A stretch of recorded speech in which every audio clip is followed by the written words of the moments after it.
This is the... All of his co-workers were gone. What could it mean? Stanley decided to go to the meeting room. Perhaps he had simply missed a memo.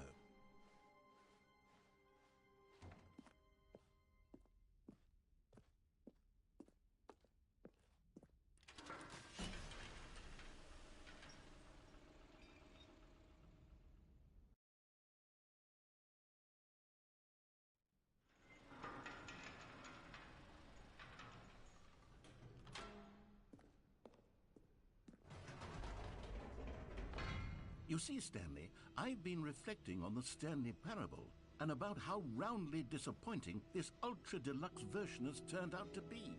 The original Stanley Parable was a landmark, and any new content for it should live up to that legacy. So forget this ultra-deluxe nonsense. I say we take it one step even further. Which is why I'm very proud to announce for the first time ever, the Stanley Parable 2.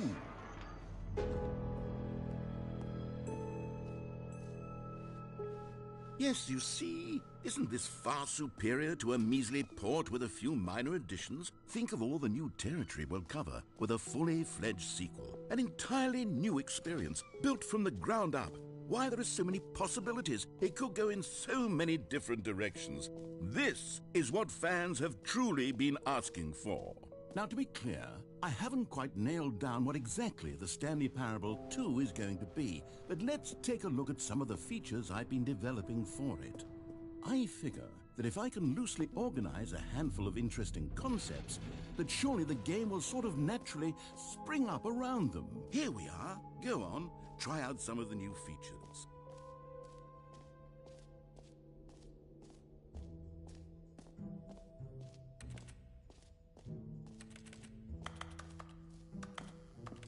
Now, here's something special. You remember that broken test trophy that got left in the game on accident? Well, I'm developing a technology to simply give you the trophy. Yes, you see, you'll come to this lever, and when you pull it, the trophy will be given to you. It's as simple as that.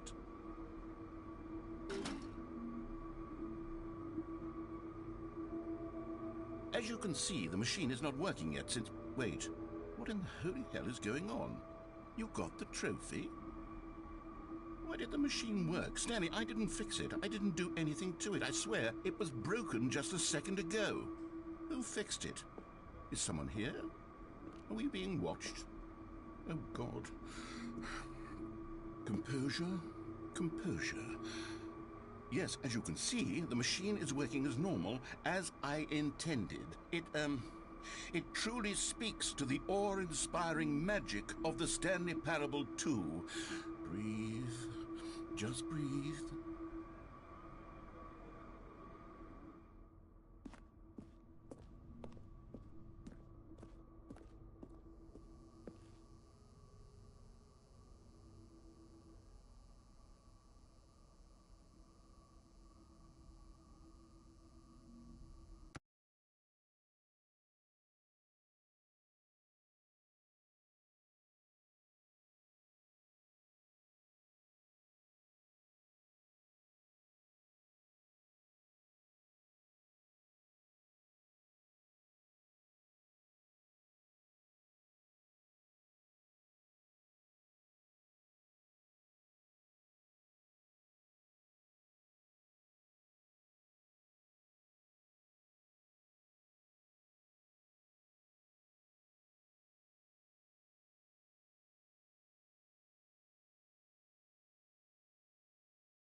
What else? What other exhibits haven't we seen yet?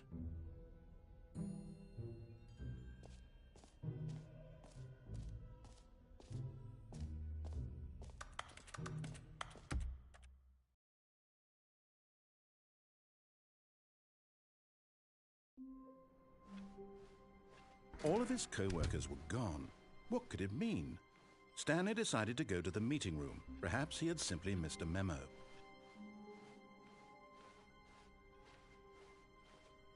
When Stanley came to a set of 2 open doors, he entered the door on his left. Yet there was not a single person here either. Feeling a wave of disbelief, Stanley decided to go up to his boss's office. Coming to a staircase, Stanley walked upstairs to his boss's office.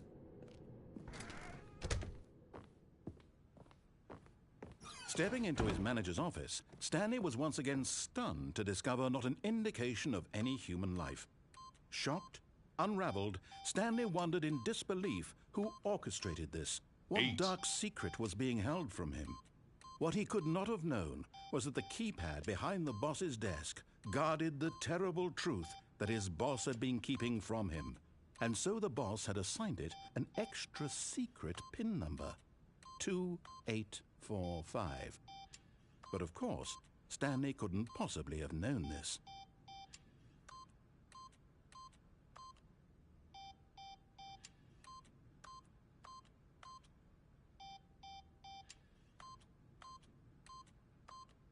Stanley just sat around twiddling his thumbs. Trying to input anything on the device was useless, since he could never possibly know that the combination was 2845.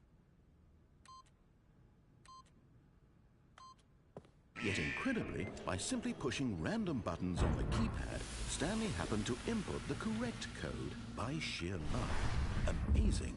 He stepped into the newly opened passageway.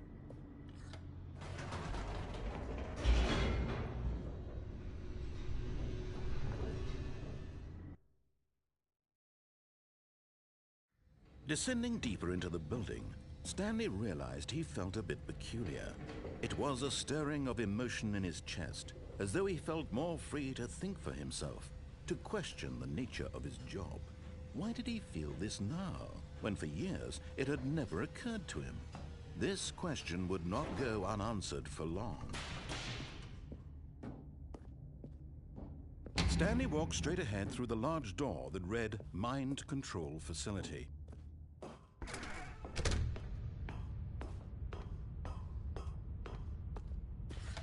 The lights rose on an enormous room packed with television screens. What horrible secret did this place hold? Stanley thought to himself. Did he have the strength to find out?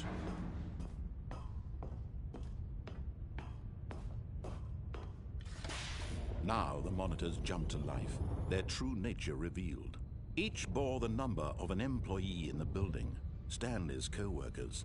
The lives of so many individuals reduced to images on a screen, and Stanley, one of them, eternally monitored in this place where freedom meant nothing.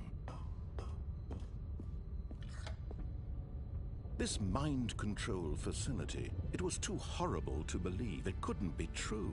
Had Stanley really been under someone's control all this time?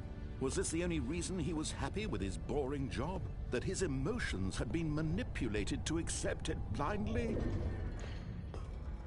No, he refused to believe it. He couldn't accept it. His own life in someone else's control? Never! It was unthinkable. Wasn't it? Was it even possible? Had he truly spent his entire life utterly blind to the world?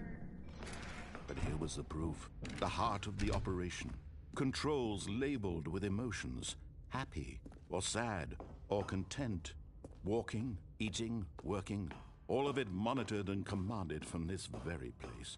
And as the cold reality of his past began to sink in, Stanley decided that this machine... Oh, Stanley, you didn't just activate the controls, did you? After they kept you enslaved all these years, you go and you try to take control of the machine for yourself. Is that what you wanted? Control? Oh, Stanley, I applaud your effort, I really do. But you need to understand, there's only so much that machine can do. You were supposed to let it go, turn the controls off, and leave.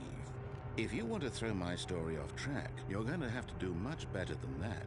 I'm afraid you don't have nearly the power you think you do. For example, and I believe you'll find this pertinent, Stanley suddenly realized he had just initiated the network's emergency detonation system. In the event that this machine is activated without proper DNA identification, nuclear detonators are said to explode, eliminating the entire complex. How long until detonation then? Let's say, 2 minutes. Ah, now this is making things a little more fun, isn't it, Stanley? It's your time to shine. You are the star. It's your story now. Shape it to your heart's desires. Oh, this is much better than what I had in mind. What a shame we have so little time left to enjoy it. Mere moments until the bomb goes off. But what precious moments each one of them is. More time to talk about you, about me, where we're going, what all this means. I barely know where to start. What's that? You'd like to know where your co-workers are? A moment of solace before you're obliterated? All right, I'm in a good mood. You're gonna die anyway. I'll tell you exactly what happened to them. I erased them. I turned off the machine. I set you free. Of course, that was merely in this instance of the story. Sometimes when I tell it, I simply let you sit there in your office forever, pushing buttons endlessly and then dying alone. Other times, I let the office sink into the ground, swallowing everyone inside, or I let it burn to a crisp. I have to say this, though, this version of events has been rather amusing.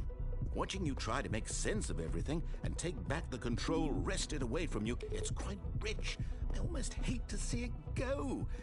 But I'm sure whatever I come up with on the next go-around will be even better. My goodness, only 34 seconds left. But I'm enjoying this so much. You know what? To hell with it.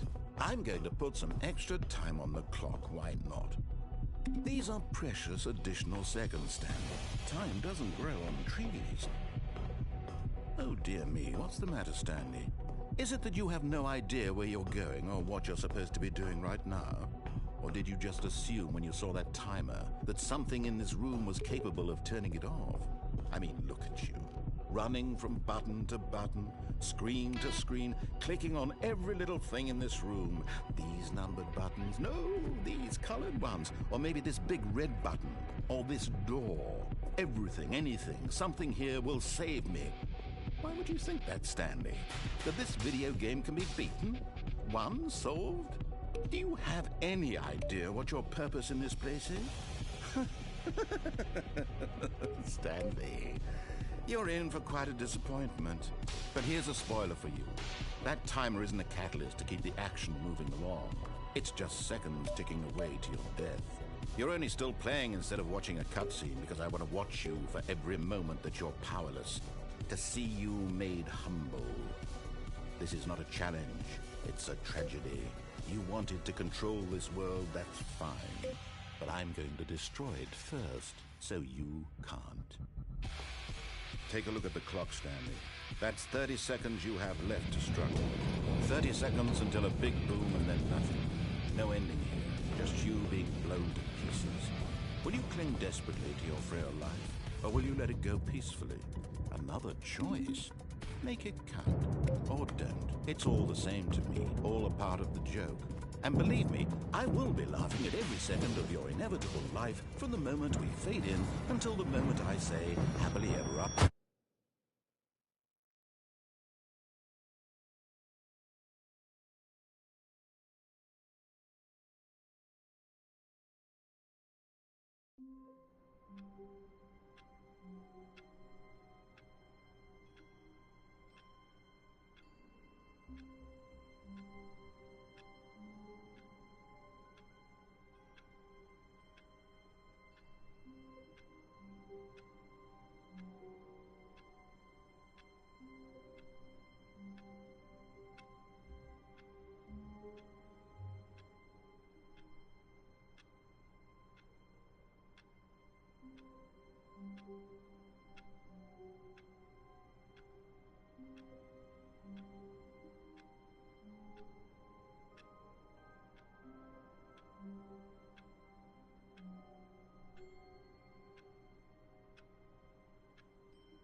All of his co-workers were gone. What could it mean? Stanley decided to go to the meeting room. Perhaps he had simply missed a memo.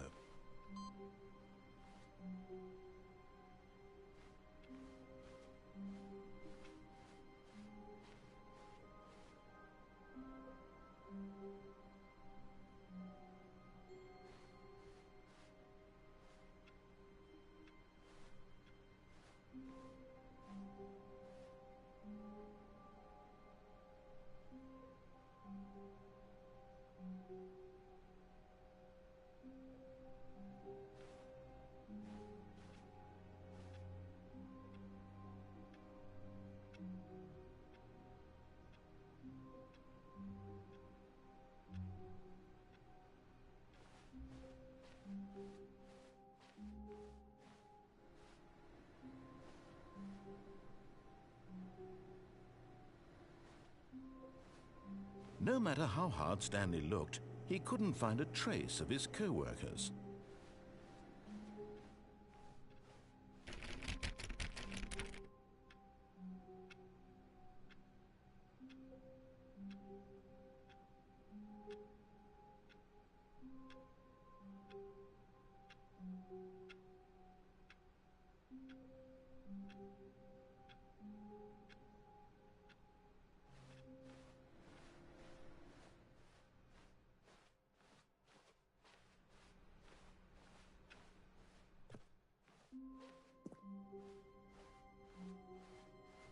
When Stanley came to a set of 2 open doors, this was not the correct way to the meeting room, and Stanley knew it perfectly well.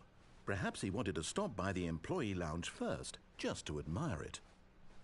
Ah, yes, truly a room worth admiring. But eager to get back to business, Stanley took the first open door on his left. Stanley was so bad at following directions, it's incredible he wasn't fired years ago. Look, Stanley, I think perhaps we've gotten off on the wrong foot here. I'm not your enemy, really, I'm not. I realize that investing your trust in someone else can be difficult, but the fact is that the story has been about nothing but you all this time. There's someone you've been neglecting, Stanley. Someone you've forgotten about. Please, stop trying to make every decision by yourself. Now, I'm not asking for me. I'm asking, this is it, Stanley. Your chance to redeem yourself, to put your work aside, to let her back into your life. She's been waiting. That's her, Stanley. Oh, no, you can't. Did you just unplug the phone? Now, that wasn't supposed to be a choice. How did you do that? You actually chose incorrectly? I didn't even know that was possible. Let me double check. No, it's definitely here, clear as day. Stanley picks up the phone. He's taken to his apartment where he finds his wife, and the two pledge themselves to one another. Music comes in, fade to white, roll credits.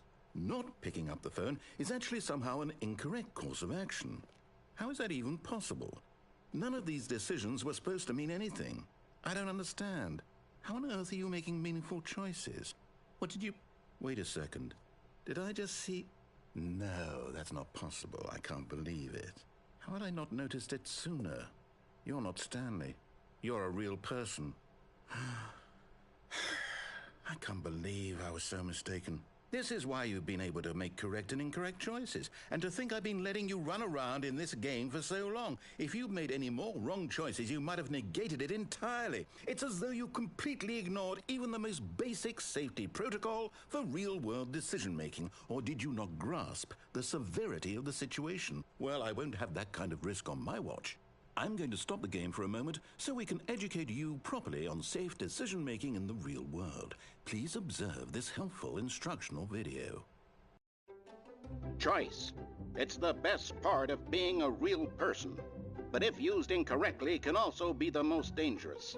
For example, in this scenario, a hypothetical real person named Rupert has a choice. He could invent a machine that eliminates food shortages across the world to make life better for all people. Or he could spend years of hard work forgetting how to read. Which choice would you make? Remember that unlike here, the real world makes sense, and at no time should you make a choice that does not conform to rational logic. If you find yourself speaking with a person who does not make sense, in all likelihood, that person is not real. Allow the person to finish their thought, then provide an excuse why you cannot continue talking. Turn to a partner and practice saying, "My goodness, is it 4:30? I'm supposed to be having a back, sack, and crack." Excellent. Making choices on a regular basis is the best part to a healthy decision-making process. Most medical professionals recommend making at least 8 choices per day. Do you make more than 8? Less? And finally, if you begin to wonder if your choices are actually meaningful and whether you'll ever make a significant contribution to the world, just remember that in the vast infiniteness of space, your thoughts and problems are materially insignificant, and the feeling should subside. At this time, your instructor will guide you in an exercise to test and reinforce the material covered in this video. Welcome back. You may have noticed that this room has begun to deteriorate as a result of narrative contradiction. But not to worry. Now that you're properly informed on good decision-making, we're going to revisit a choice you made just a few minutes ago and see what the correct thing to do would have been. This way, please.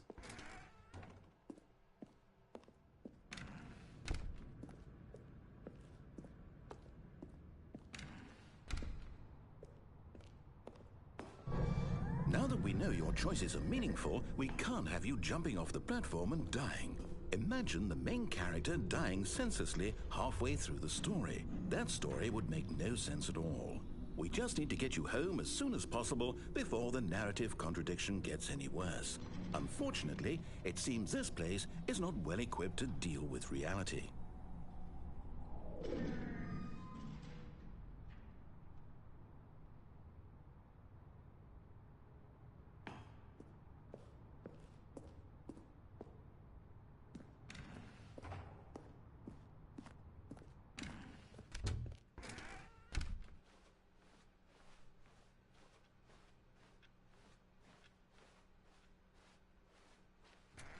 Almost there. You'll take the door on the left, back to the correct ending, the story will have resolution once again, and you'll be home free in the real world. Now remember, all you need to do is behave exactly as Stanley would. That means choosing responsibly and always putting the story first. I'm quite sure you'll be up to the task. Just follow my lead and you'll be fine. All right. When Stanley came to a set of 2 open doors, he entered the door on his left. No! Why did you do that? Quickly, hurry back in the other direction. Perhaps we're not too late.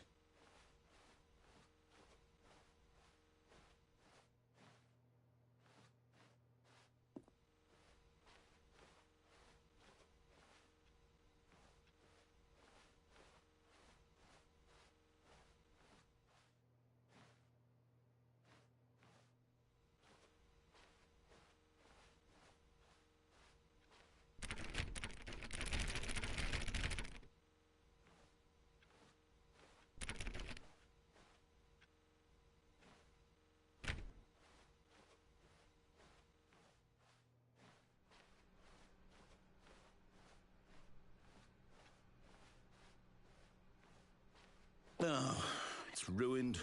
I can't believe, after everything we talked about, that my story, you've destroyed my work. Why? For what? What did you get out of that? What did you think was so special about seeing the game undone, left here like so much garbage? It's worthless now. And what am I supposed to do? Even if there were a way to continue, would it be worth it? To know that my story is now incorrect? How can I go back to that? I can't erase that knowledge. I'll have to live with it forever, reliving its impossibility forever. I couldn't live that way. Is it better to shut the game down entirely? To willingly destroy all of my work? I don't know. What's the answer? What do I do? What do I do? What do I... No, I have to. I have to shut the game down. I have to. I have to.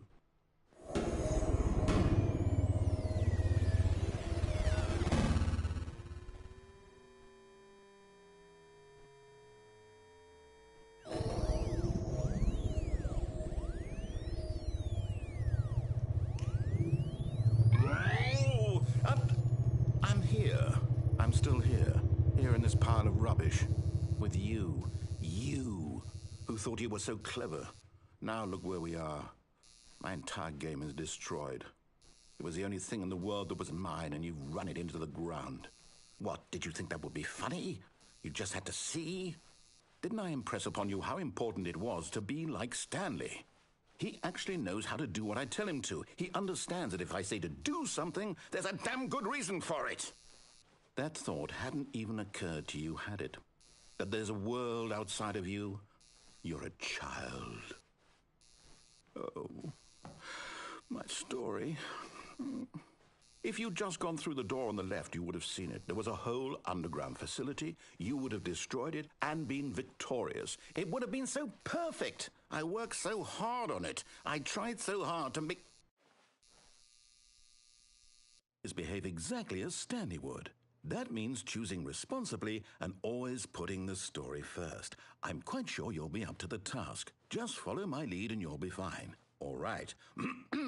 When Stanley came to a set of 2 open doors, he entered the door on his left. No! Why did you do that? Quickly, hurry back. Behave exactly as Stanley would. That means choosing responsibly and always putting the story first. I'm quite sure you'll be up to the task. Just follow my lead and you'll be fine. All right. When Stanley came to a set of 2 open doors, he entered the door on his left.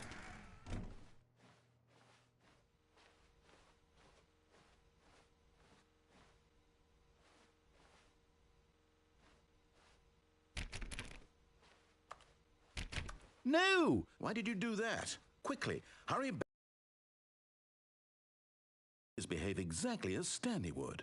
That means choosing responsibly and always putting the story first. I'm quite sure you'll be up to the task. Just follow my lead and you'll be fine. All right.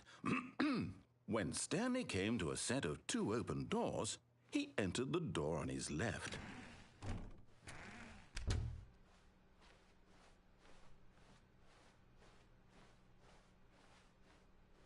Yet there was not a single person here either. Feeling a wave of disbelief, Stanley decided to go up to his boss's office, hoping he might find an answer there. Coming to a staircase, Stanley walked upstairs to his boss's office.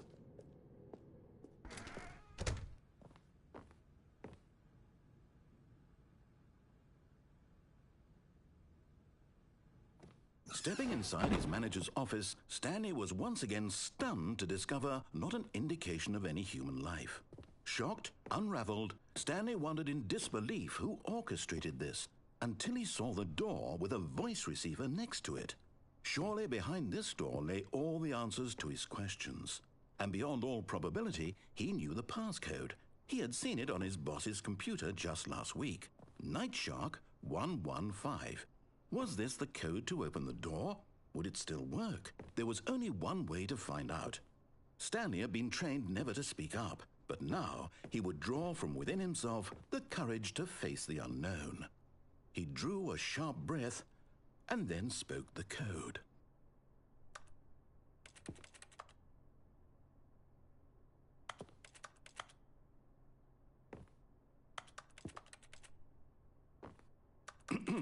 Stanley spoke the code. Nightshark 115. He spoke it into the receiver, right there on the wall.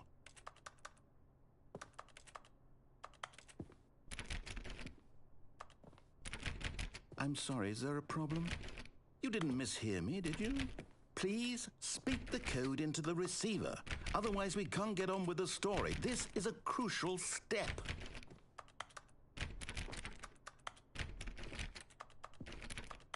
Okay, fine. You're not going to do it. But you know what? It's pretty humiliating to bring you this far, only for you to suddenly decide you have better things to do. I asked you for this one single thing, for your respect. The kind of respect Stanley shows for his choices. He knows what it means to take a story seriously. If you didn't want to see what I had to show you, then why did you come here? You had a choice, you know. You could have gone through the door on the right. You could have done whatever the hell you wanted over there. Why did you come this way? Speak. Say something to me. Explain yourself, you coward. You... When Stanley came to a set of 2 open doors, he entered the door on his left. Stanley?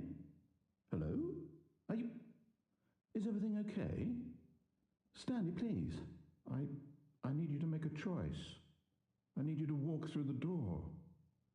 Are you listening to me? Can you hear me? Is everything all right? Stanley, this is important. The story needs you. It needs you to make a decision. It cannot exist without you. Do you understand me? Whatever choice you make is just fine. They're both correct. You cannot be wrong here. We can work together. I'll accept whatever you do. I simply need you to take that step forward, please. Choose. Do something. Anything. This is more important than you can ever know. I need this. The story needs it. So, you hear me? Are you there? Are you listening to this? Stanley, are you there? Okay. It's okay, I can wait. You need time to decide. Time to make sure your choice is correct. That is the best choice. That's all right. I'll wait for you to decide what's the right thing to do. Take as much time as you need.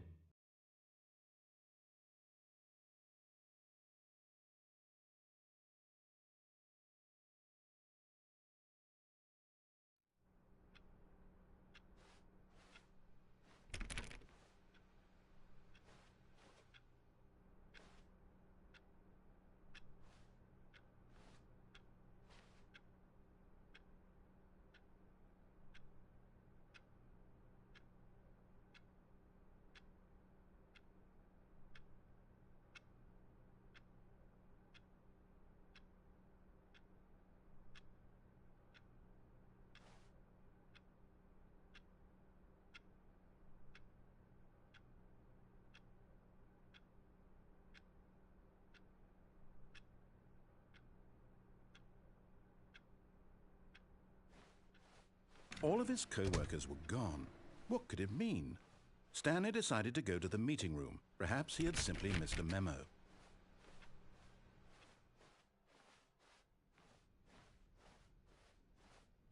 When Stanley came to a set of 2 open doors, he entered the door on his left.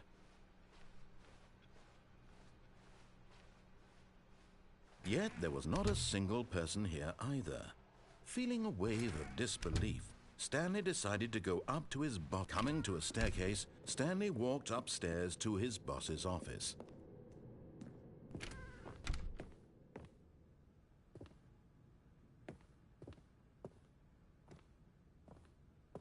Stepping in...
All of his co-workers were gone. What could it mean? Stanley decided to go to the meeting room. Perhaps he had simply missed a memo.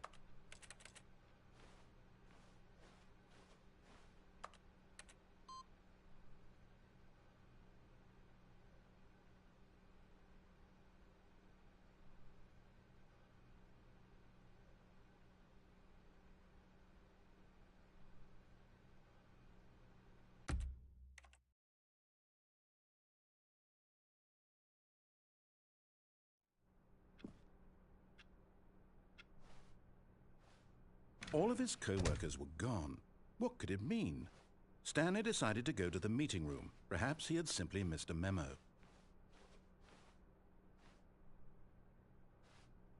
When Stanley came to a set of 2 open doors, he entered the door on his left.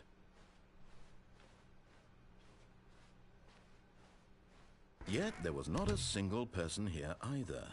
Feeling a wave of disbelief, Stanley decided to go up to his boss. Coming to a staircase, Stanley walked upstairs to his boss's office.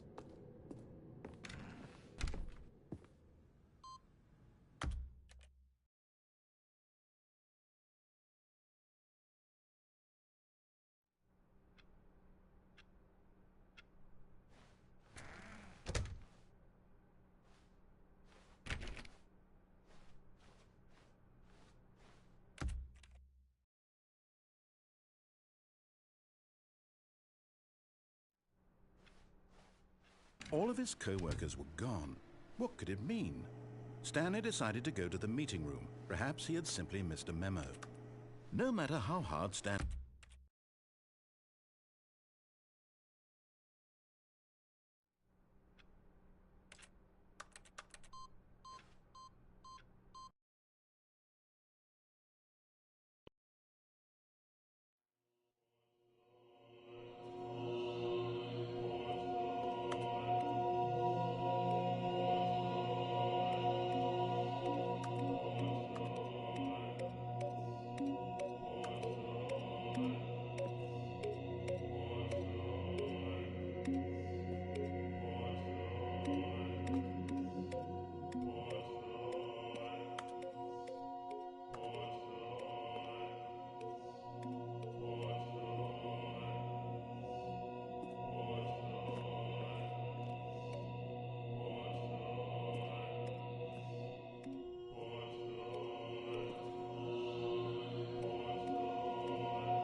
Stanley had never seen the office this brightly lit. Was it a sign of something? He hoped it was. He hoped very much that it was.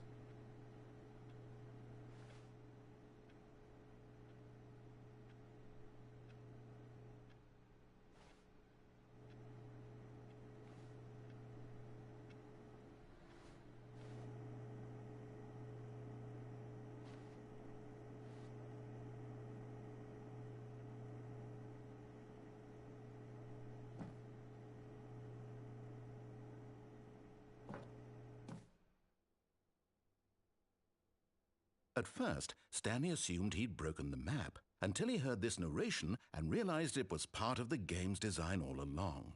He then praised the game for its insightful and witty commentary into the nature of video game structure and its examination of structural narrative tropes. So, now that you're here, what do you think? Isn't this a fun and unique place to be?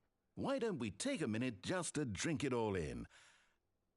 Okay, I'm over it now. What do you think? Are you sick of this gag yet? Ah, then in that case we'll continue. But now, here comes the real question. What do you think would have happened if you had told me that you wanted this to stop? Do you think it would have been particularly different? Would I have taken the same idea but rephrased it superficially to fit that answer? Perhaps you never would even have thought of it if I hadn't brought up the issue in the first place. Oh, now think about it. Will it be worth it for you to restart and then come back here just to do the other option? Clearly, this whole gag takes some time. What if the other option is even longer? How long will you spend in total just to have heard all the narration? Oh, and this is rich. Perhaps you've just played the other option, and now you've come to see what happens in this one. So, what do you think? Which choice was the better one? Imagine if you had selected Continue on your first playthrough, how tantalizing it would be not knowing what happens when you pick the other option. Indeed, you are one of the lucky ones. Though if the other option is really miserable to listen to, then perhaps you're not. In fact, I'm just going to say that no one who's listening to this is lucky. Well now, I've built up the other option so much that I'm going to stop talking and leave you to your decision whether to come back here, continue with the game, or just sit in this spot forever and ever. Cheers.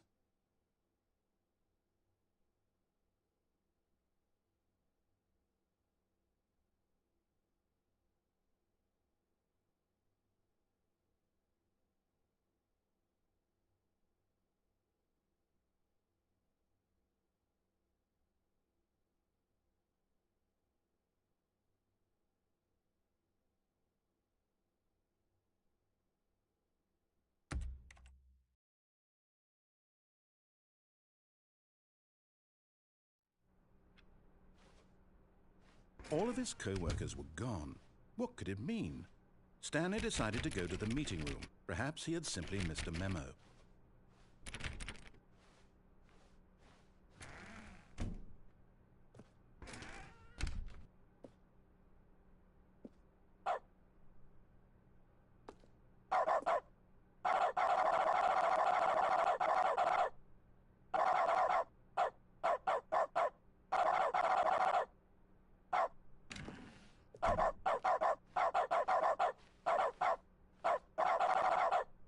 Stanley went around touching every little thing in the office, but it didn't make a single difference, nor did it advance the story in any way.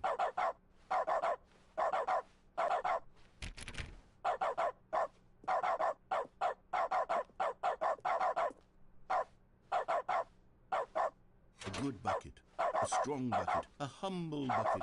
Stanley clutched the bucket tightly to his chest and entered the door on his left. This was not the correct way to the meeting room, but Stanley had felt the bucket calling to him, telling him that the employee lounge was simply the place to be. And here it was. Had the bucket turned out to be correct? No, never mind. The bucket was wrong. Stanley took the door on his left to go back to the meeting room. No, said the bucket. don't go to the meeting room. Go somewhere else. The cargo lift. Yeah, good, said the bucket. Now ride the lift all the way to the top. There's something up there I need you to do. Stanley did not question why or how this bucket was speaking to him. It should have alarmed him, of course, because buckets can't talk. But Stanley chose not to think about this obvious fact. He was firmly convinced that the bucket had spoken to him, and he unthinkingly did whatever the bucket asked.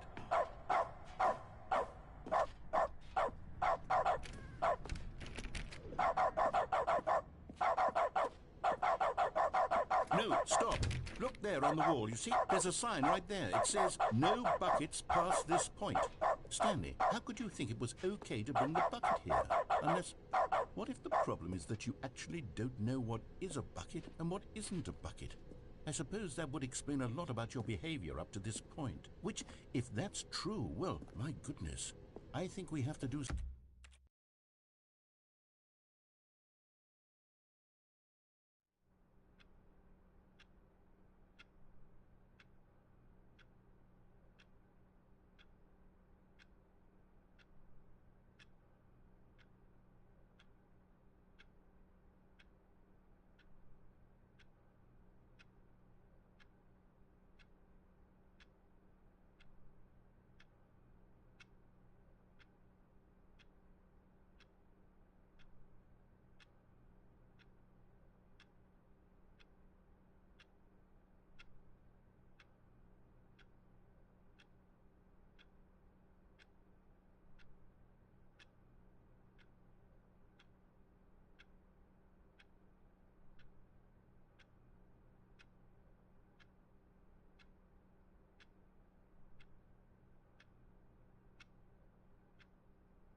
But Stanley simply couldn't handle the pressure.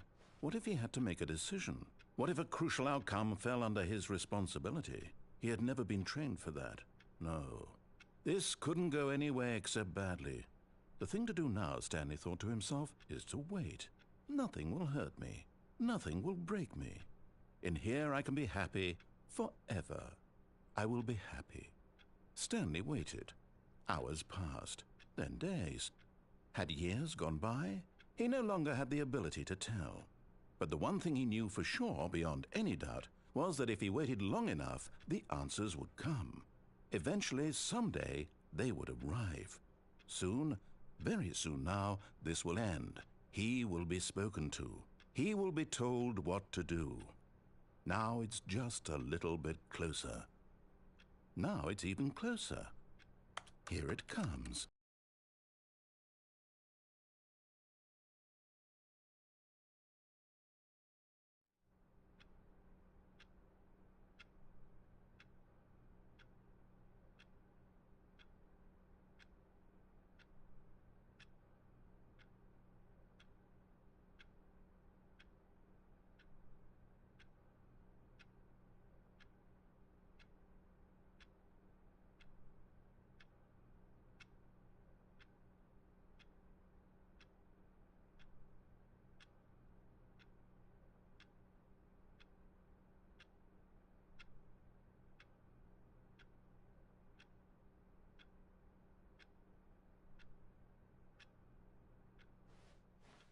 How wonderful. Stanley was alone. Finally.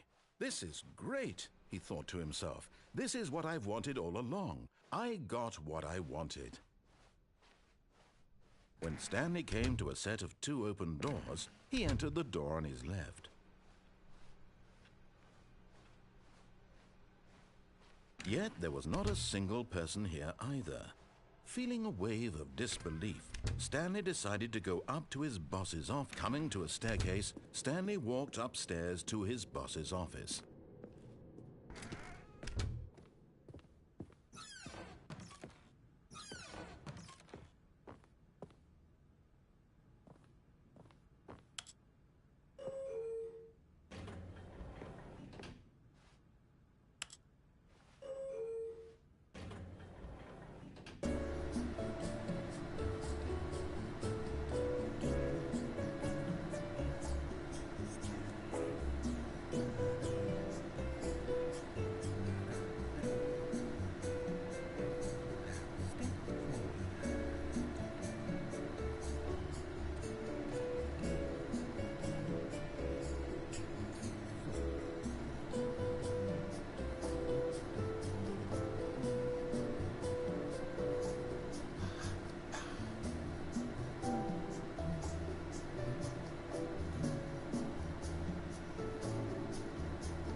The moment he entered his manager's office, Stanley froze in his tracks.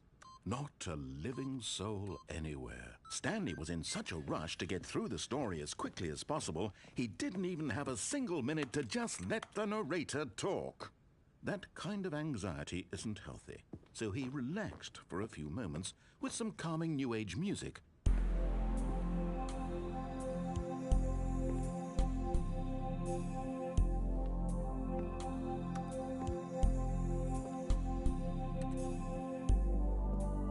Feeling soothed and rejuvenated, Stanley calmly walked forward into the opened passageway.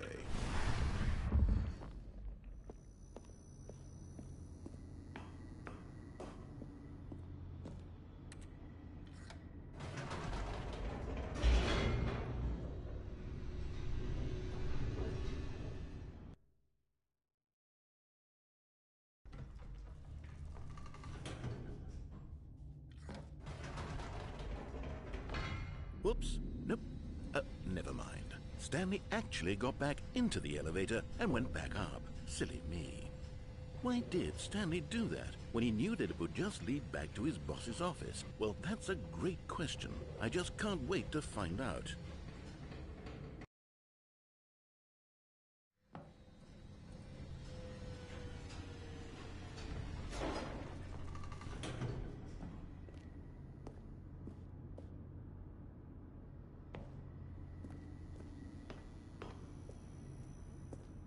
Here we are, Stanley. It's your boss's office. Exactly the way it was before you got onto the elevator. It's still just exactly what it is. What a decision you've made to come up here and look at the office again. This has fleshed out the plot of the story in new and fascinating ways I could have never anticipated. It's that keen eye for storytelling that you have, an incisive rapid fire of critical plot points, one after the other, weaving a rich tapestry of uncompromising narrative. Wow! I'm bolted to the edge of my seat. Incredible. Now he's getting back into the elevator and going down again. Ladies and gentlemen, how does he keep coming up with all of this?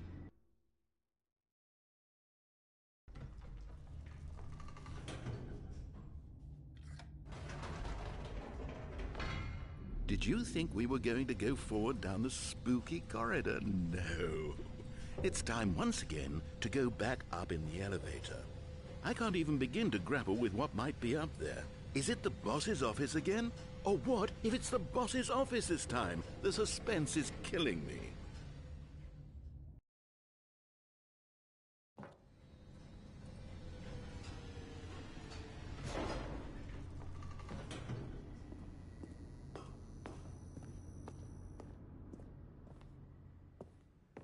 Oh my God, it's the boss's office. This absolutely changes everything for me. Give me a time out here for a minute while I process this.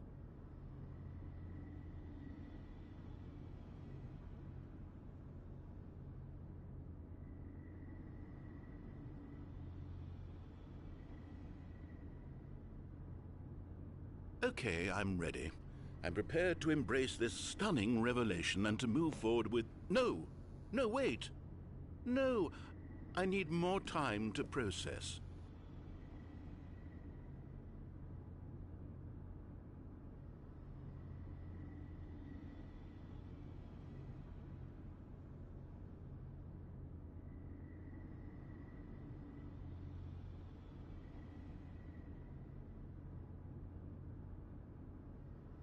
All right. I have fully come to terms with it. I have made space in my worldview for this astonishing new reality. As before, I turn to your expert eye for gripping narrative, Master Stanley.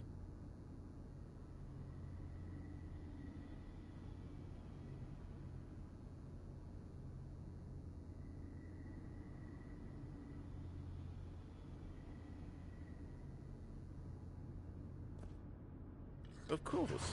Going back down in the elevator. How did I not anticipate it? I mean, sure, now it's obvious, but you have to understand that 30 seconds ago, this kind of thing had never been attempted before. I had no frame of reference to even anticipate it.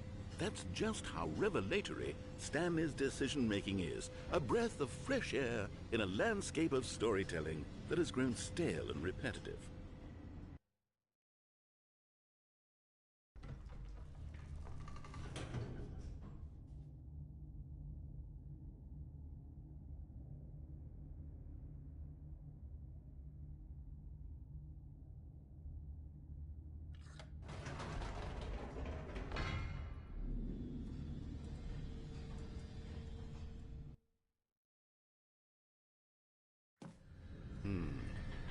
You know what?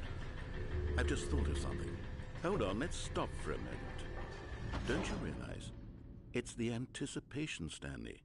You and I, we have no way of knowing what will be at the top of this elevator. But the suspense, the agony of waiting and anticipating and having to guess, that's the real thrill. Oh, I simply don't want to let that feeling go. It's so precious, so fleeting. Why don't we take this elevator ride nice and slow? There we go.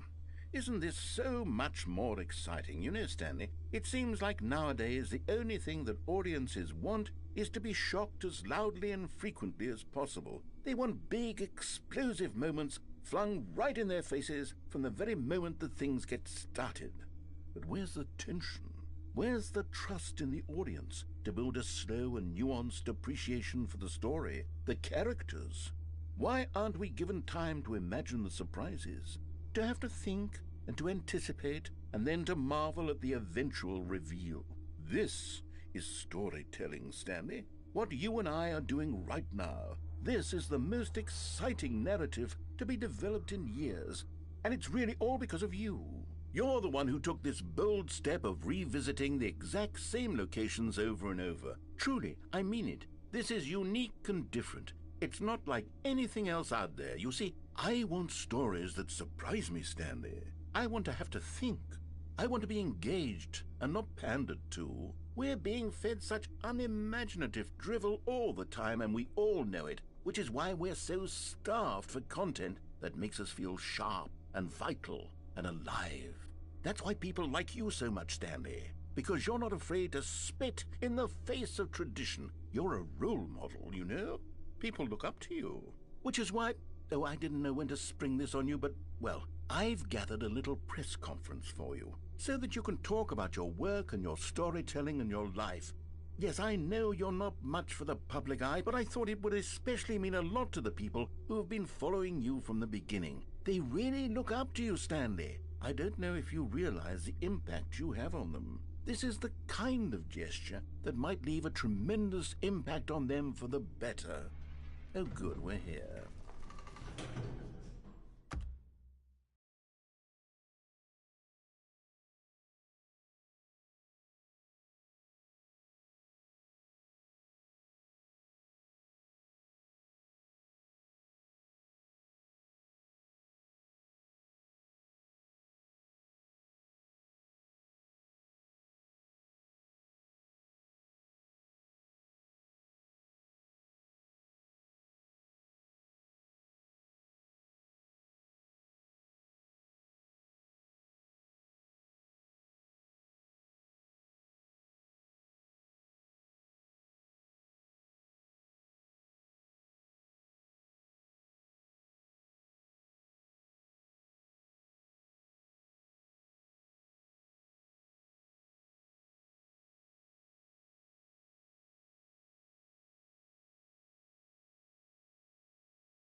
Okay, the room where we're holding the press conference should be just around the corner here somewhere.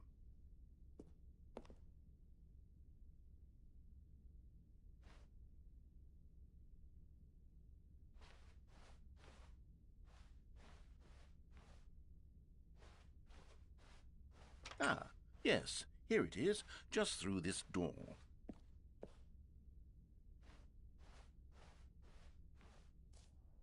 All right, are you ready? I've told them you're going to speak a little bit about the nature of surprise in storytelling and what it means to craft a truly unpredictable narrative. Oh, don't worry, you'll do great. Just be yourself and speak from the heart. I'm really proud of you, Stanley. Okay, it looks like they're ready for you. Go get 'em.